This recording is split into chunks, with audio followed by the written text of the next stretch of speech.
যুগ। কেন জাহেলিয়াতের যুগ বর্বরতার যুগ বলা হতো? আমরা বিগত 14টা ভিডিও আলোচনা করেছি।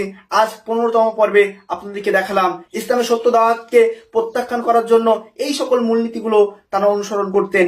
এই জন্য সেই যুগের মানুষদেরকে জাহিল বলা হতো, সেই যুগের মানুষদেরকে অজ্ঞ বলা হতো, সেই যুগকে বলা হতো জাহিলিয়াতের যুগ। আমরা যদি বর্তমান সময় ইসলামের স্বর্ণ যুগে এসেও যদি সেই জাহিলি যুগের মানুষদের মতো সেই নিয়মগুলি, সেই মূলনীতিগুলো অনুসরণ করি, আমাদের কাছে যখন সত্য ধর্মের দাওয়াত আসছে, আমাদের কাছে যখনই স্পষ্টভাবে কোরআন এবং সুন্নাহর স্পষ্ট কোনো মূলনীতি আমাদের কাছে চলে আসছে, আমরা যদি কোরআন এবং সুন্নাহর সেই নিয়ম, সেই মূলনীতিকে যদি আমরা না বোঝার অজুহাত দিয়ে প্রত্যাখ্যান করি, তাহলে আমাদের জাহেলি সম্প্রদায়ের মানুষদের থেকে আমাদের পার্থক্যটাই থাকলো কোথায়?